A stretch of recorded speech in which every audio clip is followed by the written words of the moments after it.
Hello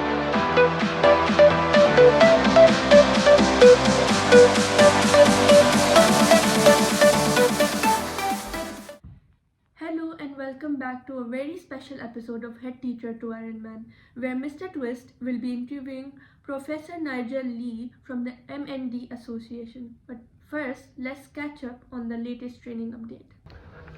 Just finished the first of two spin classes. Harder than I remember them. It's like being in a nightclub.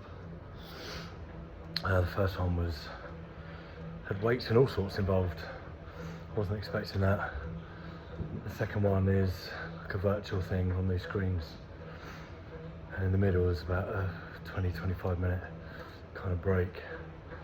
So I'm just going to sit and turn my legs over, stay a bit warm, do the second class, and then head off for either a quick dip, or maybe I might go straight into a brick and do a 5k run or just a couple of kilometres, just to get the blood moving around to the different muscles as they're supposed to be in the triathlon, straight off the bike into the run. Yeah, it's quite an interesting session when you're doing lots in low heart rate to then do a hour and a half of really banging heart rate, but good fun. So I've just finished 10k plus what we'll cool down, a 12.5k run. Quite an easy pace, but then picked it up in the second half to try and bring it in about 6 minutes a kilometre, which what's that, about 4-hour marathon pace. So if I can do that comfortably, I'd be very happy with that if that was my Ironman pace. I've been doing a lot of my running because of the weather on treadmills and things over winter, but actually once you're out and about you don't even notice it's raining and fairly miserable. When you get to run on trails like this, 10k feels like 10 minutes. So now I'm off to get dry, have some food, and then have an interview with Professor Nigel Leigh to hear about his work for motor neuron disease and research and treating patients, and why we're doing some fundraising for them. Have a good day. Welcome back, and now I will hand straight over to Mr. Twist, who is in East Sussex with Professor Leigh. Just before going across to the interview, this is Pixie, by the way. Hello, Pixie. Who's probably grumbling away on the microphone at the minute, but I just wanted to jump on and say what a privilege it was to spend some time with Professor Nigel Leigh and hear about the work that he and his colleagues and friends have been doing over the last 40 years in the field of research to find a way to halt the degenerative nature of motor neuron disease. Professor Leigh is a neurologist and has had a particular interest in MND for 40 years now, and was part of the original team who found what is still the only known treatment for the disease. And I think what's really interesting is the belief in the community that they are on the verge of the next big step forward in finding a cure or finding an effective treatment for the disease. But I'll let Professor Leigh introduce himself and tell us about the work that they're doing. Professor Leigh, would you just introduce yourself and tell us a bit about the work that you're doing? Yes, thank you. Well, I'm a neurologist, as you heard, which means seeing people with various diseases of the brain and spinal cord. But for many years, I've taken a particular interest in motor neuron disease, which is also known as ALS or amyotrophic lateral sclerosis. Two are interchangeable. And it's a devastating condition which generally leads to people dying because of difficulty breathing within about 5 years. It can be faster. It can, in some cases, like Stephen Hawking, be much slower. And there's only one treatment that's available which slows the disease a little bit, doesn't stop it in its tracks. And that's a drug called Riluzole, which was developed about 30 years ago. And since then, there have been lots of trials, lots of experiments, but they've failed. And so we're still searching for something which would essentially stop the disease in its tracks. So that if a person comes into the clinic and I have to say that you've got motor neuron disease, I'll be able to say, thus far and no further, right? This is, how you are now, but at least it won't get any worse. And we are still, I think, a way off from that. But you never know what's around the corner. And I think that never before has there been so much exciting research into the mechanisms of the disease and searching for that golden key, if you like, which will allow us to develop drugs, or at least something that will make a radical difference to the rate at which the disease progresses. And that's where we are now. But it's a time of great hope. Professor, can I just ask why, for example, in the last 30 years, 40 years, treatments for things like cancer and AIDS and other horrendous illnesses have come so far? What do you think is the difference with this illness? It's a very good question. I think that with AIDS, of course, they had a specific virus, and once they'd cracked the molecular nature of that virus, they could design drugs which would stop it reproducing and causing its devastating effects. So I won't say it's easy. It was a huge task, but it was very focused on a particular set of molecules. And in a sense, it's the same with cancer. Again, not to belittle their huge achievements in cancer. It's amazing. But killing cells may be somehow easier than keeping them alive. And nerve cells are particularly complicated.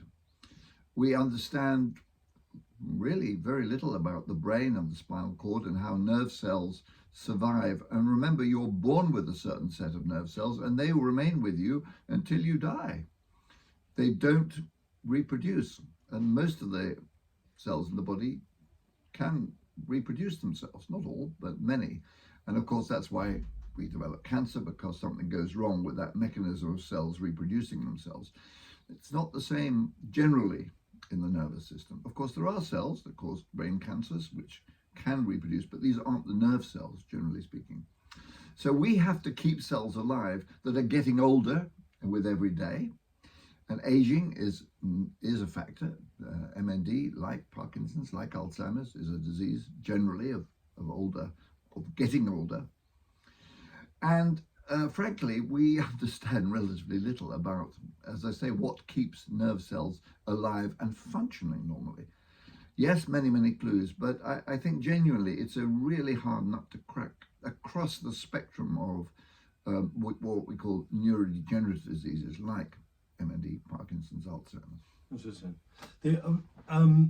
We're doing some fundraising, as you know, for the MND Association and Doddy Foundation.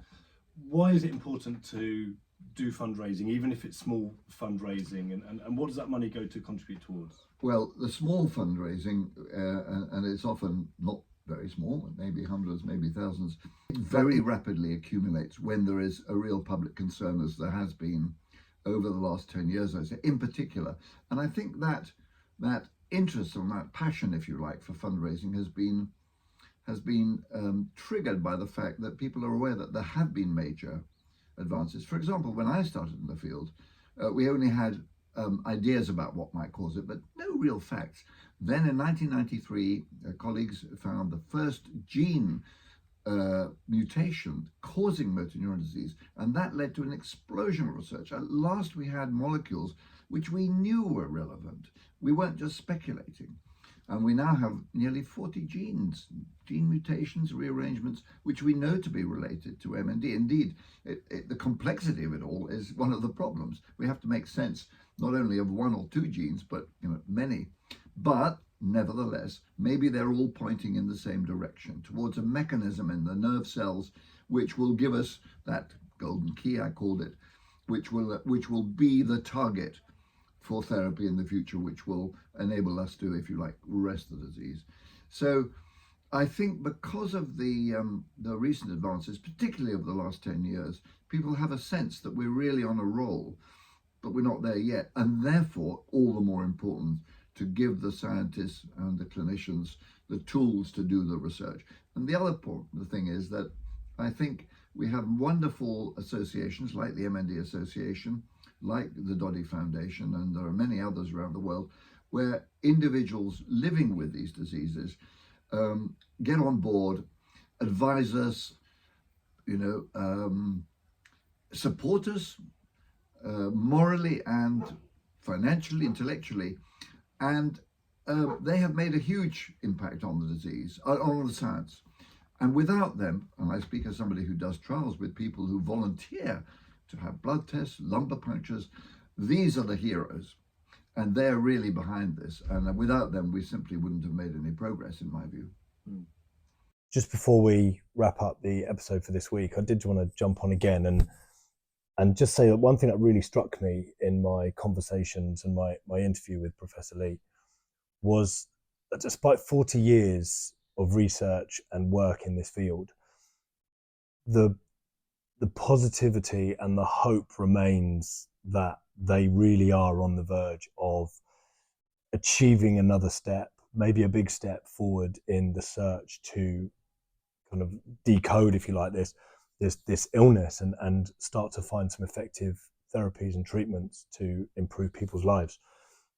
And after kind of 40 years in the field, wouldn't it be amazing for the old guard, if you like, no offense intended, but I'm sure there's loads of young, brilliant neurologists coming forward that are going to pick up and run with the work that Professor Leigh, his colleagues and friends have been doing over the last 4 decades.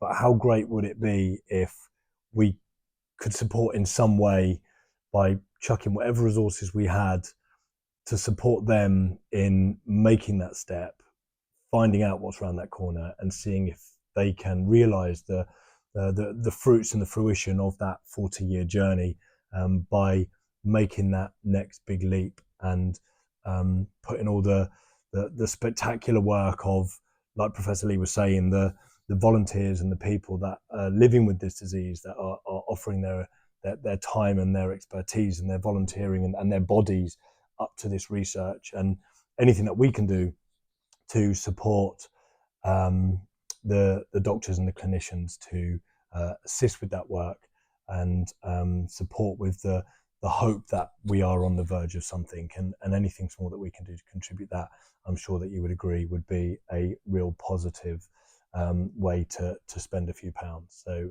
I will go back to Professor Leigh now before handing over to Zara.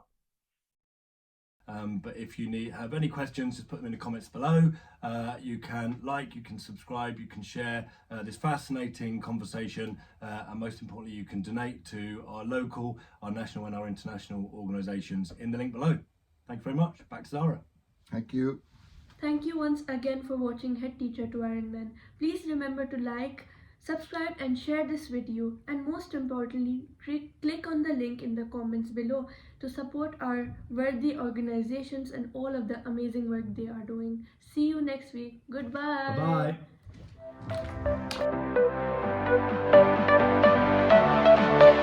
Bye-bye.